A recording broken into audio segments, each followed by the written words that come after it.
Well, shalom, everybody. This is Derek Leman, and we're in the first class of a new series, Theophanies in the Hebrew Bible. And we're going to cover texts in which God appears on earth to people. And we're going to begin with a text in Genesis chapter 3 tonight, Genesis 3, 7 through 13, in which we read that God would walk in the Garden of Eden. And, I thought that this passage would be maybe the least interesting of all the theophanies in the Hebrew Bible, since only one verse actually talks about God appearing on earth. But I think, as you're going to see, this turns out to be quite an interesting text tonight. There are some mysteries in the Hebrew that we're going to explore. So I also want to say from the outset that I'm a little concerned about the video quality. I hope the video quality isn't too terrible. The place I'm broadcasting from, the internet, is not the best. It's probably adequate, but might not be the absolute best video quality. I may try to find a place on Thursday nights to broadcast from with better quality. But again, welcome if you're just joining us. We have a chat feature here on Holy Language. So if you're watching on holylanguage.com/live, I hope you've done that. It's free tonight. And you'll see that there's a click here for pop-out chat. Click that and feel free to ask questions during the talk tonight. We're going to cover Genesis 3, verses 7 through 13. And then for the next 4 weeks, we're going to be in Genesis 18. We're going to cover Genesis 18, 1 through 8, then Genesis 18, 9 through 16, Genesis 18, 17 through 25, and then Genesis 18, 26 through 19, 1. Don't worry, I'll repeat what we're going to do next week is the important thing. And then we're going to cover that, obviously, the Genesis 18 are the three visitors to Abraham, one of whom, as I hope to show you if you didn't already know this, is God, and the other two were angels. We're going to look at Jacob wrestling with either an angel or God. We're going to look at Moses in the burning bush, the appearance of God on Mount Sinai, the dining of the elders of Israel with God on Mount Sinai in Genesis, and other theophanies. Moses asking to see the glory, and we'll basically cover the theophanies of the Hebrew Bible. If this series is going well and people are enjoying it, we may even get into Isaiah chapter 6 and Ezekiel 1 and some other theophanies in more complicated passages in the prophetic section of the Bible. I think it's going to be a lot of fun. So before we begin tonight, again, our text is Genesis 3, verses 7 through 13. I'd like to begin, as we always do, with a word of prayer. Baruch atah Adonai Eloheinu melech haolam, asher kireshanu b'mitzvotav, v'tzivanu la'asok b'divrei Torah. Blessed are you, O Lord our God, King of the universe, who has commanded us, who has sanctified us by his commandments, and commanded us to busy ourselves with the words of Torah.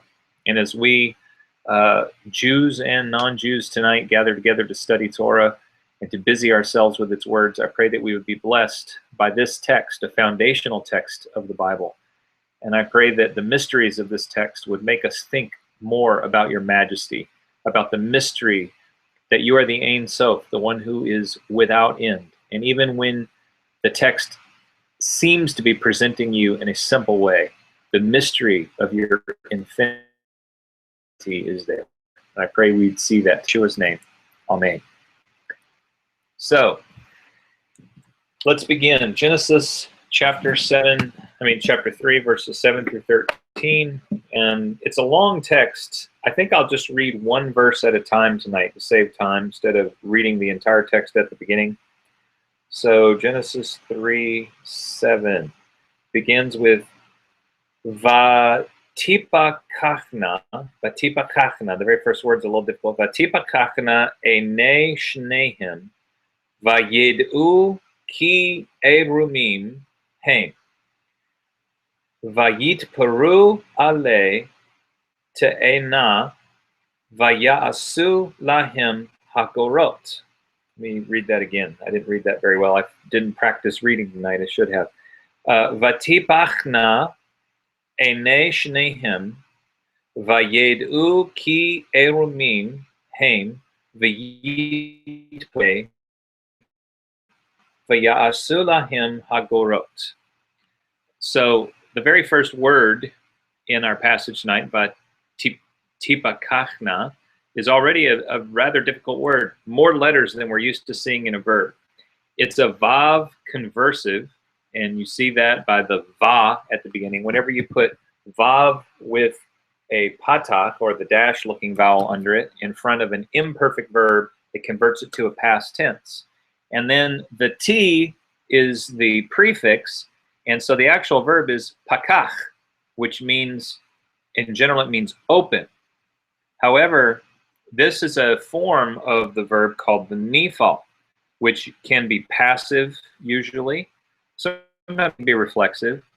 And so instead of meaning and she opened, or and they opened, it's going to mean and they were opened.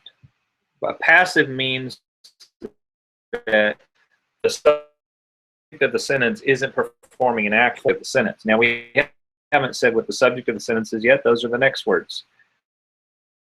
Einei shneihim. All right, so let's talk about einei for a minute.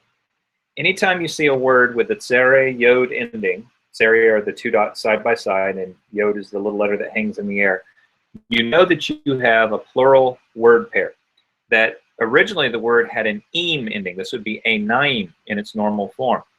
But instead of einaim, we have einei. Why? Because it's a word pair or two nouns back to back. And it's going to be the somethings of something. The first word in the word pair has an of relationship with the second word in the word pair. So einei shneihim, the next word is shneihim. Now, what does shneihim mean? Shnei is the short form or the construct form of the number two. Shnayim would be the full form of it. Hem, that suffix him, means them. So shneihim means the two of them. And so, and that's the subject of the sentence. The eyes of both of them is how most people would translate. The eyes of both of them were opened. Now, why is it were opened? Because it's a nifal form of the verb. Now, how can you tell that vatipakachna is a nifal?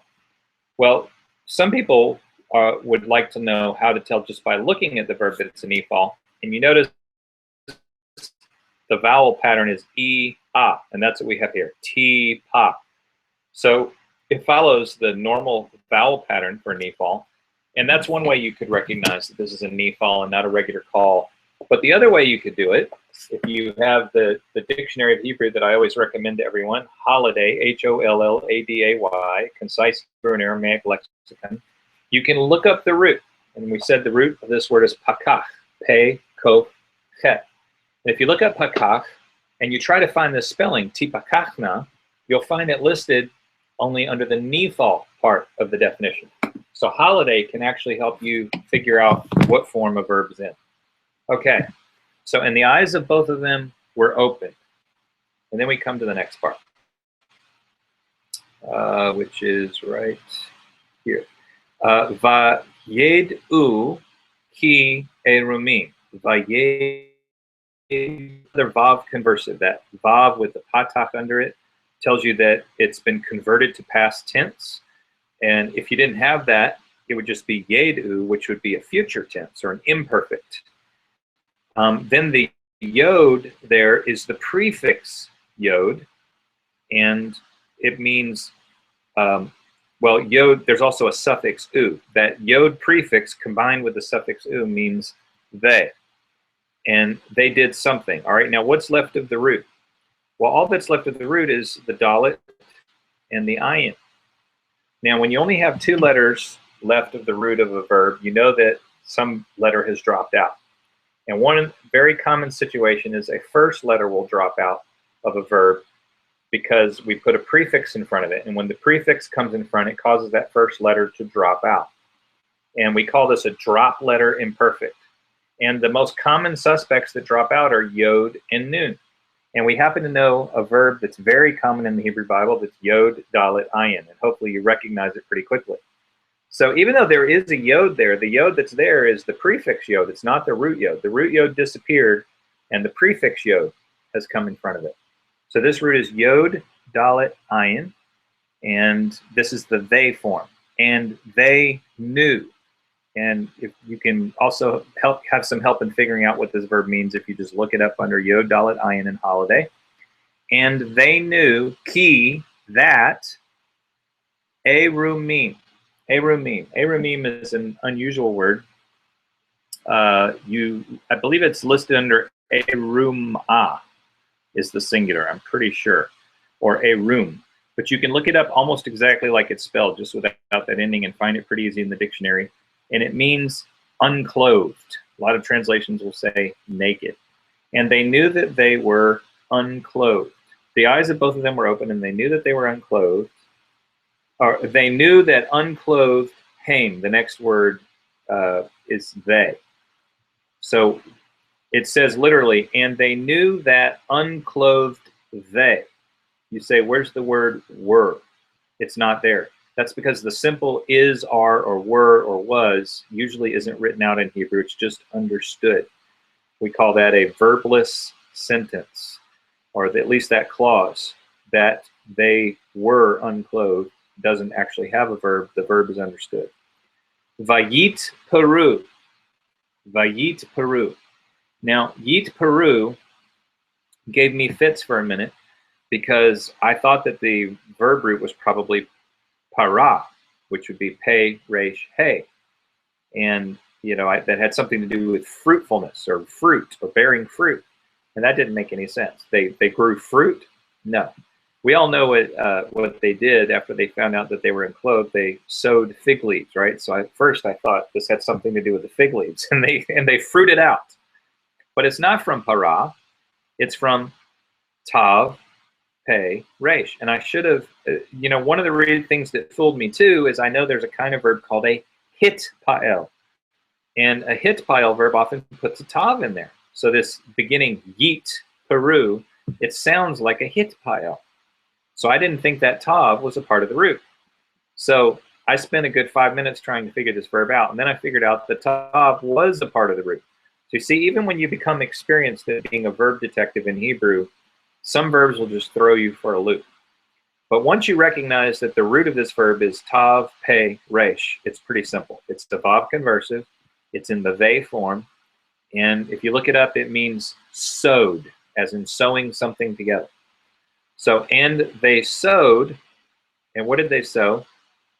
Ale te'ena, ale te'ena. Now, I recognize the word te'ena very quickly because I was recently in Israel, and when I went to Israel, I wanted to know the name of some of the fruits of the land, and I just learned the vocabulary. I knew that te'ena meant fig. And I knew this word ale meant leaf because I'd seen it when translating in Isaiah before. But neither one of these are very common words. So ale actually is a collective plural. It means leaves. Even though it's not written in plural, we do that sometimes in English, like the word seed or the word deer. You don't have to write the plural marker on it. It's just understood to be collective. Some people will translate it foliage, and they sew together the foliage of a fig tree. Ale te'ena. Vaya'asu. See, every verb that we've seen just about has been a vav conversive. We got another one. And this is also in the they form. It's got the yod prefix and the u suffix. The only two root letters left are ayin and sin. And if you've been translating Hebrew for very long, you recognize that very quickly as asa, the verb for to do or to make. Vaya'asu. And they made lahem, for themselves. Hem means them. La means two or four. So you could say, and they made for them. But it means they made for themselves. And what did they make for themselves? Chagorot. Chagorot. Now, chagorot is a feminine plural. And you recognize feminine plurals because they have the ot ending. That's how you make a feminine plural. And so the singular is chagorah, and it means girdle or sash or possibly loincloth. I've always imagined that Adam and Eve made a loincloth, but maybe they made like an apron or a girdle that just hung down and covered the important stuff. So you could translate it a number of different ways. My translation of verse 7 then is, and the eyes of both of them were opened, and they knew that they were unclothed. So they sewed together fig leaves and made loincloths for themselves. So you see, I translated one of the vavs in there as so. Vav can mean and, but, that, or even so. It's just a generic conjunction, and sometimes to make a sentence flow better, you might translate some of the vavs in a way other than and. So that's verse 7, and we're about to have a whole lot of fun with verse 8. But first, I want to make sure there are no questions. And I'm not seeing any questions. Feel free, those of you who are in the chat, to ask some questions. Now, verse 8 is going to be a lot of fun. And one of the cool things about our text tonight is that there are some mysteries in the Hebrew. And they're going to bring up some very interesting issues for us. Issues related to the idea of God appearing and God appearing as a man. And so I'll save some of the commentary for later. But let's begin with verse 8. Vayishma'u. All right? Vayishma'u et kol Adonai Elohim mithalek bagan la ruach hayom. Vayitchabe ha'adam ve'ishto mipnei Adonai Elohim betoch etz Hagan. Let me read that again. I'll go slower this time. Vayishma'u et kol Adonai Elohim mithalek bagan la ruach hayom vayitchabe ha'adam ve'ishto mipnei Adonai Elohim betoch etz Hagan. Now, if you look, I want to talk about something having to do with pronunciation. You look in about the middle of the verse where it says La Ruach Hayom. Look at that word Ruach. It looks like you would read it Rucha. But this is a very strange exception in Hebrew spelling. And this word Ruach is so common. Many of you probably know the word very well. But isn't it strange that the patach, or that vowel that looks like a dash under the chet, is pronounced before the chet instead of after it. This is a very rare exception. We call this the sneaky patach, or the furtive patach. And it really only happens with chet. When you have patach under chet at the end of a word, you pronounce it before the chet. Now, I've had students who got confused, and they would see kaf with a kametz under it, and they would think that it's pronounced ach. It's not. That's pronounced cha. This only happens with the patach, and it only happens with the chet. So we say ruach instead of rucha. Okay, translating. Vayishma'u. We keep seeing the verbs in this form. They're vav conversives. They have the va in front of them. And then they have the prefix form, or the imperfect form. The prefix here is yod. And it has the suffix shurek, which is the u sound at the end. So the root very clearly is shin, mem, ayin. And almost everybody who reads the Hebrew Bible knows that verb because it's in the Shema, Deuteronomy 6:4. So this is, and they heard. What is it they heard? They heard et. Et is the direct object marker. What comes after it is the direct object. Kol Adonai Elohim. Kol means voice, but it could also mean thundering or sound. It can mean voice, sound, or thundering. All three of those meanings are attested. So that's going to be important in just a minute with one of the mysteries. Does it mean voice here? They heard the voice of the Lord God walking. Does it mean sound? They heard the sound of the Lord God walking. Or does it mean thundering? They heard the thundering of the Lord God walking. Okay, we'll look. There might be some clues that could help us decide that. Mithalech. Mithalech. All right, if you look at mithalech, you probably recognize the root halach. He, lamed, kaf. And then you see there's a prefix, mit. Well, two ways to go about this. One is, if you know some Hebrew grammar about verbs, you might recognize that this is a hitpael. You see how it has that mit in front of it? Hitpaels will often have hit, yit, or mit at the beginning. And in fact, this is a hitpael participle. But you know, if you don't know your grammar to that point, there's another way you can solve this, and that is realize that the root is hey, lamed, kaf. Look it up in Holiday, the Holiday Dictionary, and try to find this spelling. And as you go through all the parts of the definition, you will only find the spelling in the hitpael part of the definition. Now, if you know grammar, you know that hitpaels are usually reflexive, but that's not the only thing. Reflexive means the action you perform on yourself. But that's not the only possible meaning of the hitpael. Hitpaels can also mean something that you're doing repeatedly. And that seems to be the meaning here. And that's what you're going to find when you look it up in Holiday. That the hitpael of halach doesn't mean to walk yourself. It means to walk around, to walk, like to walk to and fro, that sort of thing. So what is Adonai Elohim doing? He's walking around ba gan. What's ba gan? Ba, in the gan, garden. So they heard the voice, sound, or thundering of Adonai Elohim walking around in the garden. Le ruach hayom. Now, this is the biggest mystery of all in Genesis 3:8. What in the world is this le ruach hayom? Literally, it seems to be saying to the wind of the day. Ruach is either spirit, breath, or wind, usually. And hayom is the day, or sometimes it means today. But here it probably means the day. So the Lord God is walking around to the wind of the day? That's very strange. Obviously, many of you are very familiar with English translations, which will say in the cool of the day.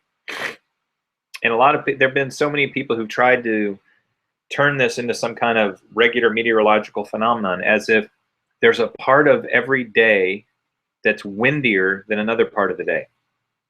Well, guess what? That's not true. There's not a windy part of the day. There can be wind in the morning. There could be wind at noontime, in the afternoon, in the evening, in the middle of the night. There's not a windy part of the day. That's not part of the weather cycle on Earth. So the idea that he's walking around in the windy part of the day, that's not a regular thing. So I tend not to like that translation. The cool of the day, that's a real stretch. So people have really puzzled over this. I'm going to wait till we finish the verse, and then I'm going to talk about find out what the meaning might be. All right, so let's keep going. L'ruach hayom. So Lord God, or Adonai Elohim, is walking around in the garden to the wind of the day, whatever that means. Then we have vayit chabe. And you see this yit. There's another hitpael. Remember I said a hitpael could begin with heat, yeet, or meat. And here we have a yeet. And you can see that the root is chet, bet, aleph. All right. So two ways to figure it out. One, you just know what hitpaels look like. The other is you look it up in Holiday and try to find the spelling. And it'll be listed under the hitpael. And it means to hide yourself. It means they hid themselves. However, it's in the singular. We know that the subject of this verb is going to be plural. In fact, let's just take that step. Just put the verb on hold for a second. Now let's look at the subject. Who hid themselves? Vayit chabe. And literally it's masculine singular. And he hid himself, ha'adam, the man, va'ishto, and his wife. So what the Hebrew literally says is, and he hid himself, the man and his wife. Now, why is it in the singular? I wish that I could give you some devotional or applicational answer to that. Probably the text got corrupted here. Maybe there was originally a vav after the aleph and yit chabe. Maybe it was originally vayit chabeu, but the u dropped out. Is the only explanation I can think of. So most everyone translates this, and the man and the woman hid themselves. They translate it in the plural, even though it's a singular verb.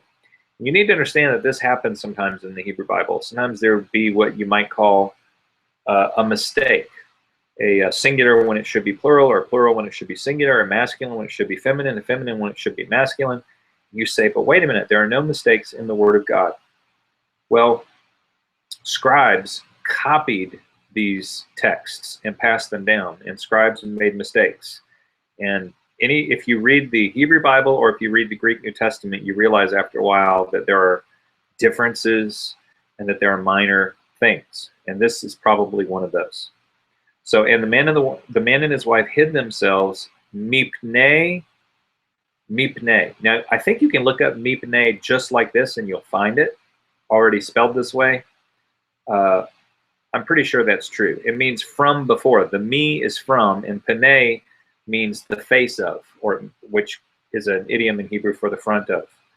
So where did they hide themselves? They hid themselves from before Adonai Elohim.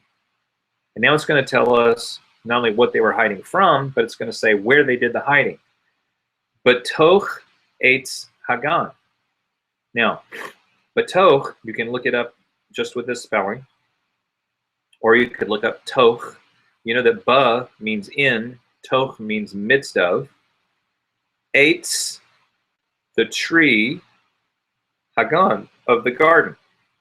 Now, even though eitz here is singular, don't want to make anything too mystical out of that. I mean, you could get mystical and you could say they hid themselves in the middle of the tree. And then you might think, which tree? Well, the tree they ate the apple from. Well, everyone says it was an apple. It was probably a fig, right? Because they sewed fig leaves on.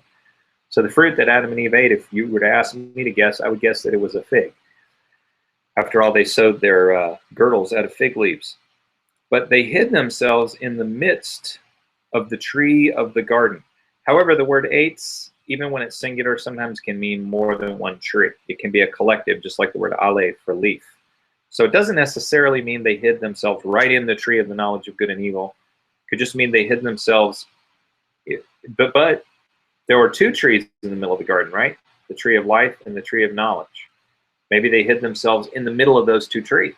It actually could mean that. Okay, now that we've translated, let me read well, I don't want to read my translation of the verse yet because this is part of the discussion. Okay, let's discuss some possible translations of Genesis 3:8, this L'Ruach Hayom that I brought up as we were working through it. Okay, the first question that we might have about L'Ruach Hayom is, why is the preposition lamed used here? Usually, if you're talking about a time of day, you would use the preposition beit.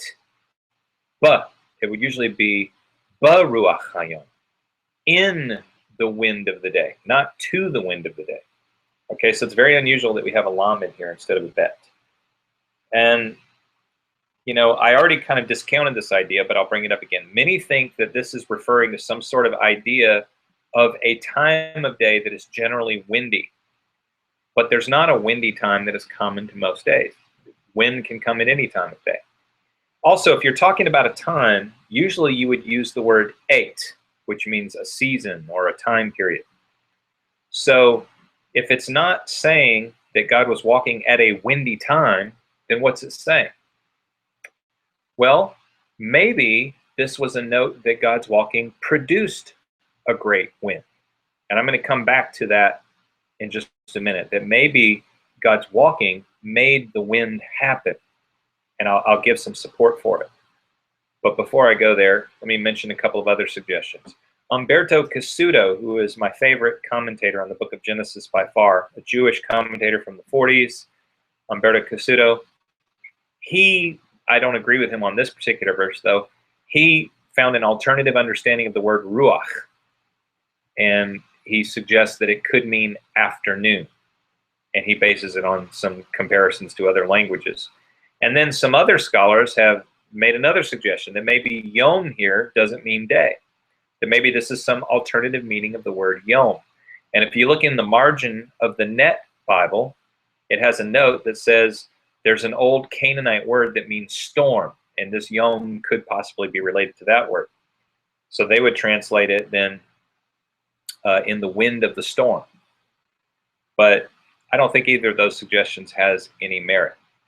So what I chose in my translation is to take this mysterious phrase to mean that the walking of God in the Garden of Eden was producing a day of wind. And again, there's a little problem with it because it says Hayom. It would be producing the day of wind. But I think it is better than the other possibilities. So my translation then would be, then they heard the thundering of Adonai Elohim walking around in the garden, producing a day of wind. So the man and his wife hid themselves from the presence of Adonai Elohim in the midst of the trees of the garden. Okay? So again, I said that instead of translating kol as sound or voice, I translated it as thundering. Now you might say, where do you get some support for this idea of God walking, producing wind? Well, there are several references in Psalms to God riding the clouds and being a God of wind. In fact, Psalm 18:11 in the Hebrew Bible, but it would be 18:10 in a Christian Bible, or Psalm 104:3. He makes the clouds his chariots. So God is described as being one who is in the sky, making the winds and the clouds and the storms in a number of texts. So again, my translation would be, then they heard the thundering of Adonai Elohim walking around in the garden, producing a day of wind. So the man and his wife hid themselves in the midst of the trees of the garden from the presence of Adonai Elohim. Now let's come back to this idea that they hid themselves in the midst of the trees of the garden. And here Umberto Cassuto has a comment that I thought was very helpful. Cassuto says, it was in connection with the tree, which is in the center of the garden, that they sinned. And it is among the trees of the garden that they were forced to hide themselves. Think about that for a minute. It's very profound. And then he also says in another comment, the sinner was trying to forget his sin and cause others to forget it, but he is unable to silence the voice of his conscience and to obliterate the trace of his misdeeds. At every step, he encounters objects that remind him and others of the transgression that he has committed. Beautiful thoughts there on Genesis 3:8. And now I'm going to see if anyone has some questions.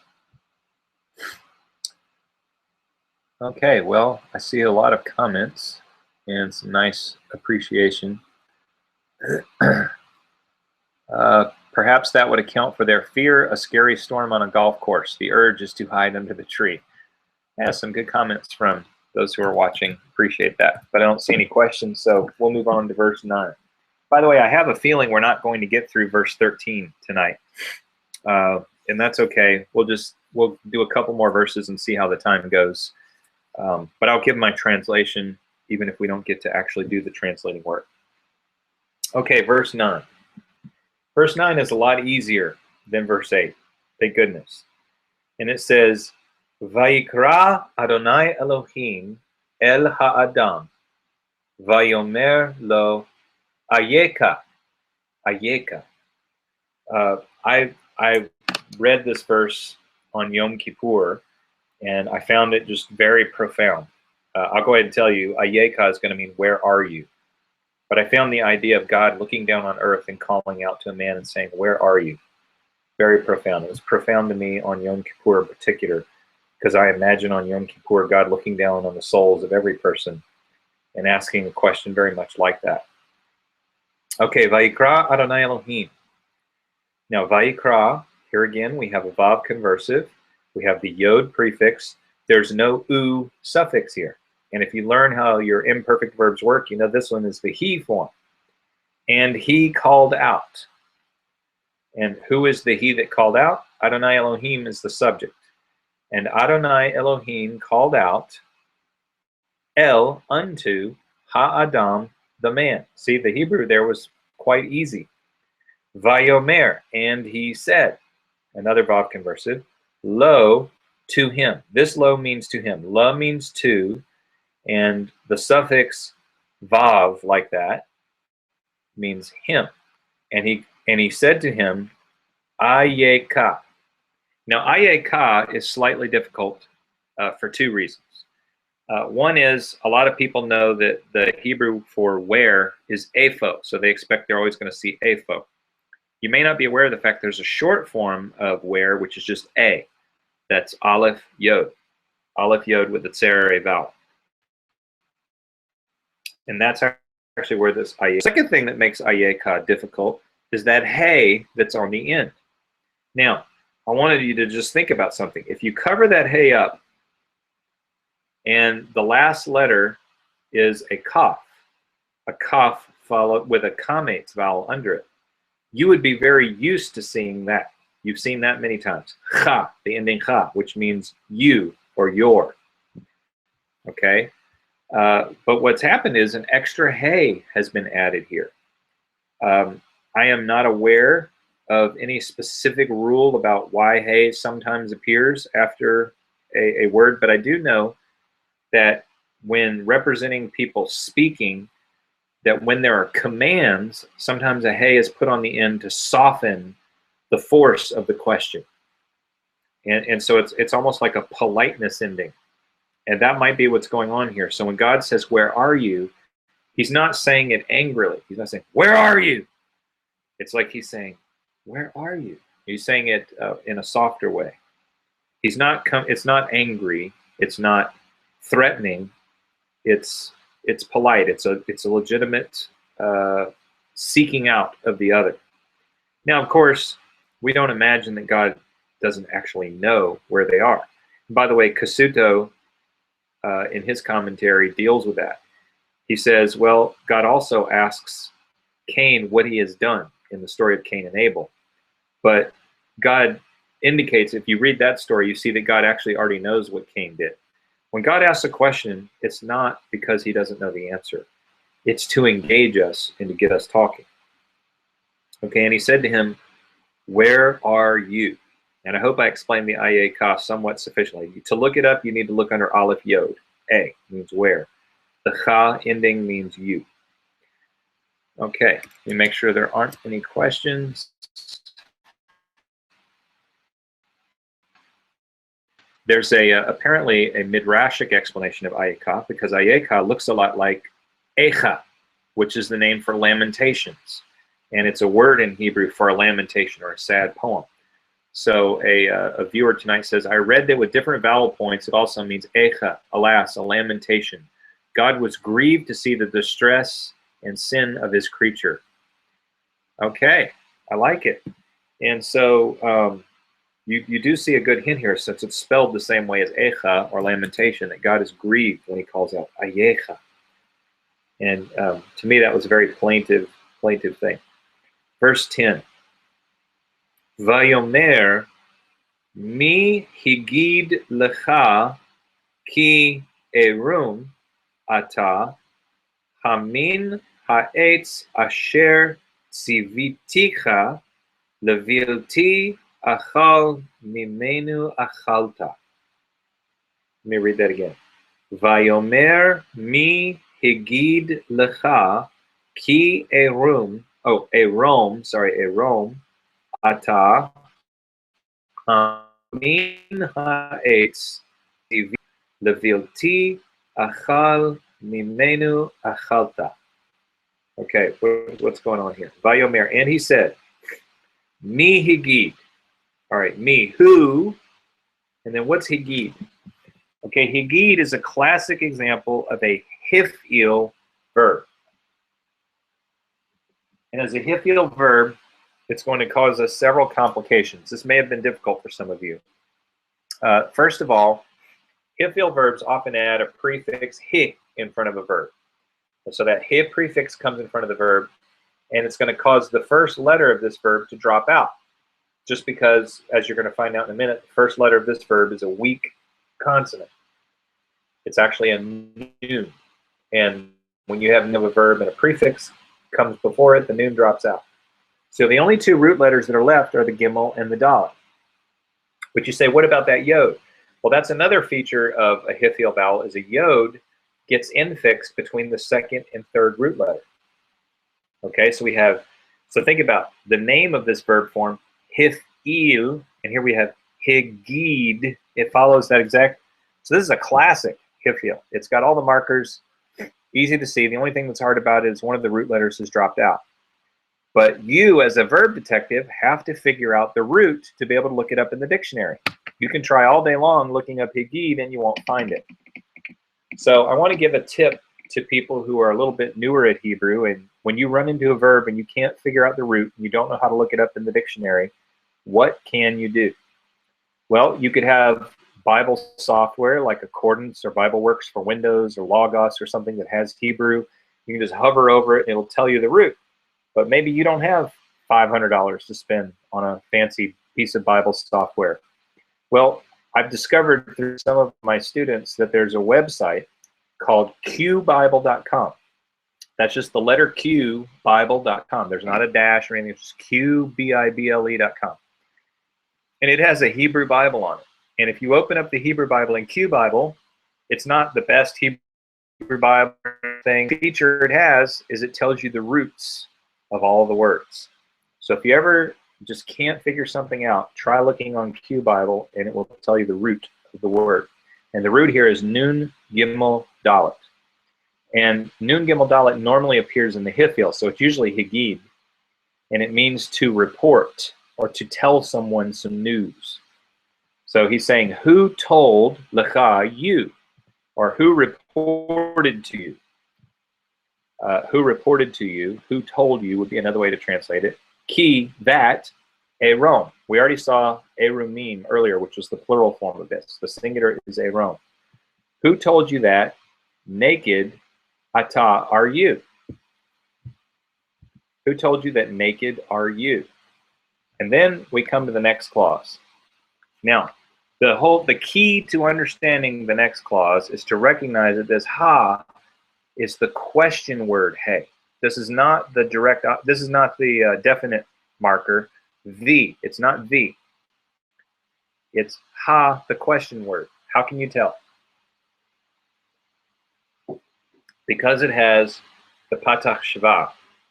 That is the shava, the two dots, one above the other, and the patach. It's got a shortened form of the vowel. And that's what the interrogative marker or the question word hey looks like. So that means what comes after it is a question. And once you know that, you have to kind of figure out what the question is. So let's not translate the ha. It just means this is a question. So we start with min. Min ha'etz asher tziviticha levilti. All right. From the tree, okay, min from ha'etz, the tree, asher, which, tziviticha, I commanded you. All right, so he's going to ask some question about the tree from which I commanded you. But before I move on, I want to make sure you understand this tziviticha. Okay. Tziviticha is, the root is tsade, vav, he, sava. And we get the word mitzvah from it. If you think about it, mitzvah is mem, tsade, vav, he. The hey has dropped out. And what has happened is a yod to replace the hey. Often the third into a yod. So I often tell people hey and yod are interchangeable in a verb. And that's what's happened here. So when you see sadi vav yod, you might think to yourself, this is sadi vav hey. And then if you cover up the cha, if you had siviti, this would be the perfect, which is past tense. This would mean I commanded. But then you have the cha ending on it, and that's you. I commanded you. All right? So from the tree which I commanded you, levilti, not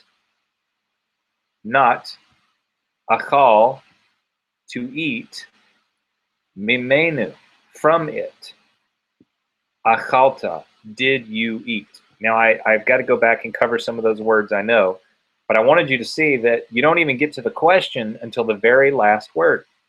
So the beginning of the phrase has the interrogative marker, ha. So you know there's some sort of question. And now your trick as a translator is to figure out what is the question. If you didn't have that interrogative marker, it would be a statement. It would be, from the tree which I commanded you not to eat from it, you ate. Okay? But how do you turn that statement into a question? And the only way to do it is to say, from the tree which I commanded you not to eat from it, did you eat? That's the only way that you can turn that statement into a question. I hope that makes a little bit of sense.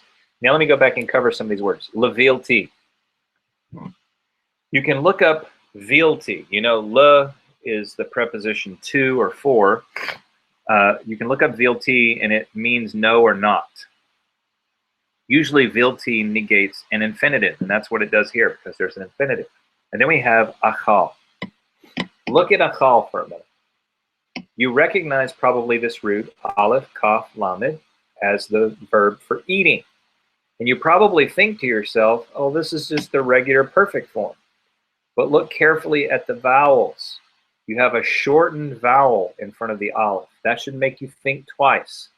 And so when you go to look it up in Holiday, look for this spelling. And when you look for this spelling, here's what you're going to find. That it's listed as an infinitive. So that I commanded you not eating, or I commanded you not. Usually you would expect there to be a lamed in front of it, le'echol, not to eat. But it still works even if you don't put the lamed in front of it. Mi menu, me, all right. When you put suffixes on me, which means from, it takes this weird form, mim, mim, noon, and then you put the suffix. So you get used to seeing mean, from, get expanded to have two mims in it when it has suffixes on it, and you get this forms like this, mimenu. And that vav at the end is the he or it ending, from it.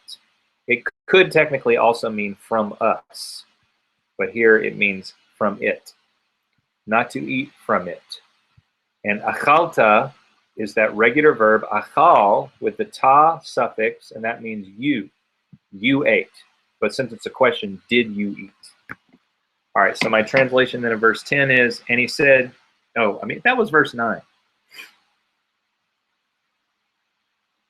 No, wait a minute, that was verse 11. I skipped verse 10. I have a bad habit of doing this. I totally skipped verse 10. I translated verse 9, and the Lord God called out to the man and said to him, where are you? And then I just translated verse 11, and he said, who told you that you were unclothed? Did you eat from the tree that I commanded you not to eat from it? And I forgot to translate verse 10. Let's do verse 10 very quickly, and then I want to kind of summarize what we've looked at. Vayomer et kolcha shemati bagan ve'ira ki erom anohi ve'et chave. Okay, sorry, I should have translated this earlier. And he said, your voice, kolcha, that's kol, voice, with a cha ending. Your voice, shamati, I heard, ba, gone, in the garden, ve'ira, and I was afraid. Now, how did I know I was afraid? Okay, this is a vav conversive, and the aleph is the prefix. And if you know your imperfect verbs, aleph is the I will form, but va changes it to past, so it's the I was form. And the root is yod, resh, ayin, which is afraid, fear. And I was afraid. Ki erom, for I was naked. For erom, for naked was anochi, I. Va echave, and I hid myself. We saw earlier this verb chabe, chet, bet, aleph. We already looked that up. So, and I hid. So, verse 9, and Adonai Elohim called out to the man and said to him, where are you? Verse 10, and he said, I heard your voice in the garden, and I was afraid because I am unclothed, so I hid myself.